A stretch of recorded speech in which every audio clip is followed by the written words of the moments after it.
रावण के मृत्यु के बाद उसकी पटरानी मंदोदरी ने किससे विवाह किया?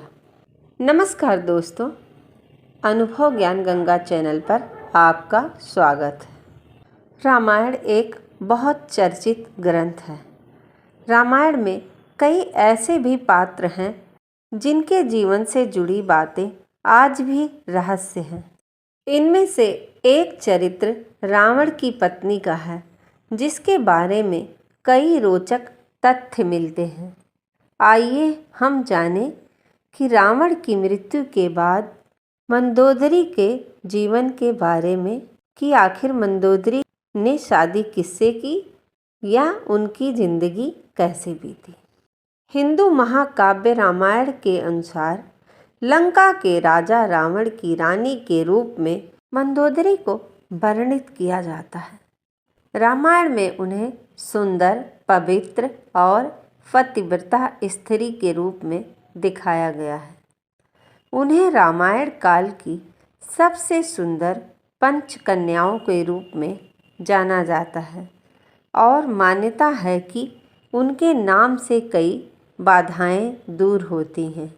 आइए जानें रावण की मृत्यु के बाद मंदोदरी के जीवन के बारे में, कुछ प्रचलित कथाओं के बारे में, जिससे हमें इसकी जानकारी मिलेगी। रावण की मृत्यु के बाद पटरानी मंदोदरी ने क्यों किया अपने देवर विभीषण से शादी करने का फैसला? रावण की मृत्यु के बाद उसकी पटरानी रानी मंदोदरी सती होना चाहती थी, लेकिन राम ने उसे ऐसा करने से रोक दिया।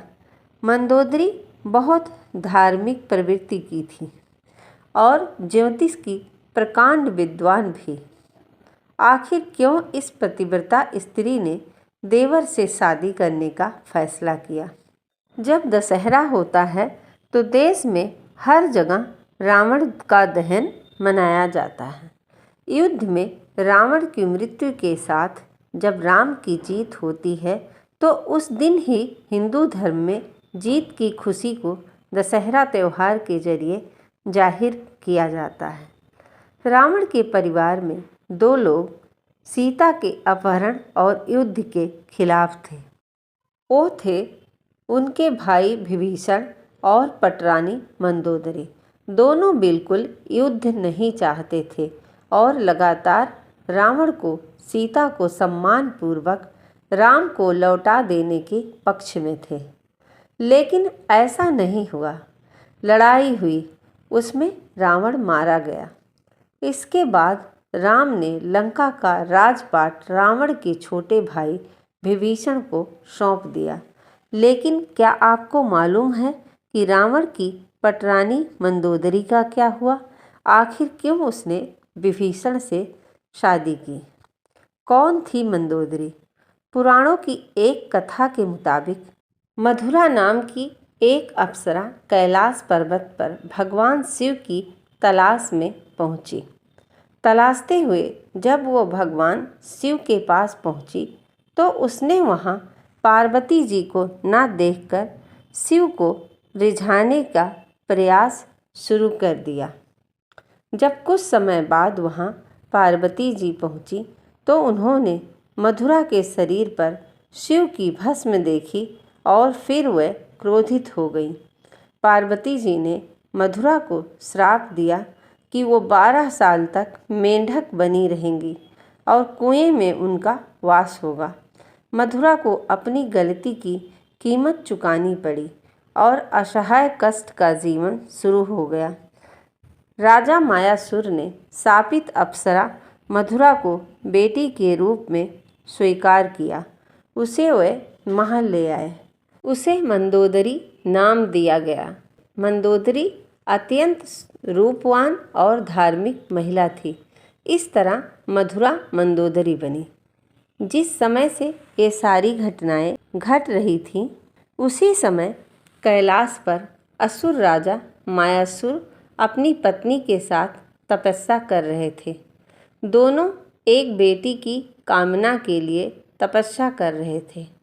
12 वर्षों तक दोनों तप करते रहे। इधर मथुरा के श्राप का जब अंत हुआ तो वो कुएं में ही रोने लगी। सौभाग्य से असुर राज और उनकी पत्नी दोनों कुएं के नज़दीक ही तपस्या में लीन थे। जब उन्होंने रोने की आवाज़ सुनी तो कुएं के पास गए। वहाँ उन्होंने मथुरा को देखा। मथुरा ने अपनी पूरी कहानी सुनाई। असुर राज ने तपस्या छोड़कर मथुरा को ही अपनी बेटी मान लिया। मथुरा का नाम बदलकर मंदोदरी कर दिया गया। महल का जीवन और रावण से मुलाकात।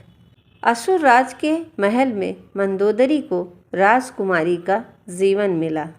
वह अपनी नई जिंदगी में बेहद खुश थी, लेकिन इसी बीच उसकी जिंदगी में रावण का आगमन हुआ। मंदोदरी के पिता मायासुर से मिलने रावण पहुंचा। वहीं उसने मंदोदरी को देखा और मोहित हो गया। रावण ने मायासुर से मंदोदरी का हाथ मांगा। मायासुर ने ये प्रस्ताव ठुकरा दिया तो क्रोधित रावण मंदोदरी का अपहरण कर लाया। दोनों राज्यों में युद्ध की स्थिति बन गई, लेकिन मंदोदरी जानती थी कि रावण उसके पिता से ज़्यादा शक्तिशाली शासक है।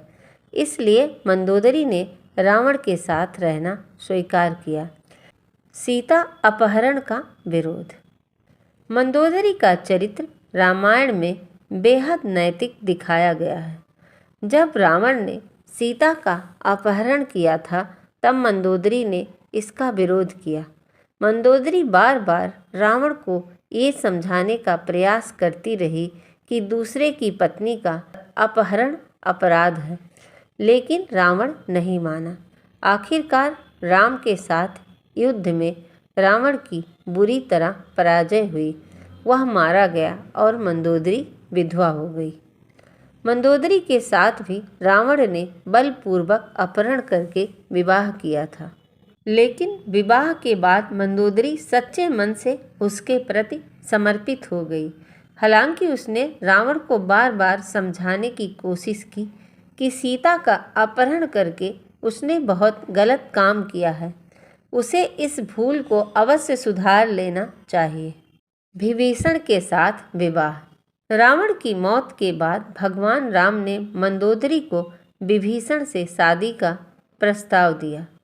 उन्होंने समझाया कि विभीषण के साथ मंदोदरी की जिंदगी बेहतर रहेगी, लेकिन मंदोदरी ने इस प्रस्ताव को अस्वीकार कर दिया। कहा जाता है कि इसके बाद एक बार भगवान राम सीता और हनुमान जी के साथ मंदोदरी को समझाने गए। तब ज्योतिष की प्रकांड विद्वान मंदोदरी को महसूस हुआ कि धार्मिक और तार्किक तौर पर सही देवर विभीषण से ही विवाह करना गलत नहीं होगा। यह महसूस होने पर उसने इस प्रस्ताव को स्वीकार किया। विभीषण से उसकी शादी हुई।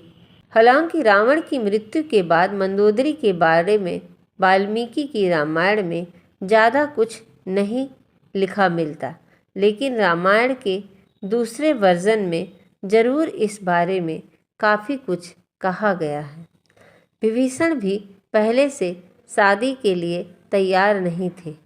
रावण के मरने के बाद जब मंदोदरी विधवा हो जाती है तब भगवान राम विभीषण को सलाह देते हैं कि उसे अपनी भाभी से विवाह कर लेना चाहिए। ये परंपरा उन दिनों मान्य थी, लेकिन विभीषण के पहले से कई रानियां थीं और वह इसके लिए तैयार नहीं थे। यह भी कहा जाता है कि अगर विभीषण से शादी कर लेते तो उनके भाई की जगह लंका पर शासन का नैतिक अधिकार भी उसे हासिल हो जाता। विवाह राजनीतिक और कामकाज से ज़्यादा जुड़ा हुआ था पहले। हालांकि ये भी कहा जाता है कि यह विवाह शारीरिक तौर पर पति पत्नी के तौर पर एक दूसरे के साथ रहने के बजाय विशुद्ध कामकाज से जुड़ा हुआ था, क्योंकि मंदोदरी भी चाहती थी कि उनके पति के निधन के बाद लंका में स्थायित्व और समृद्धि रहे।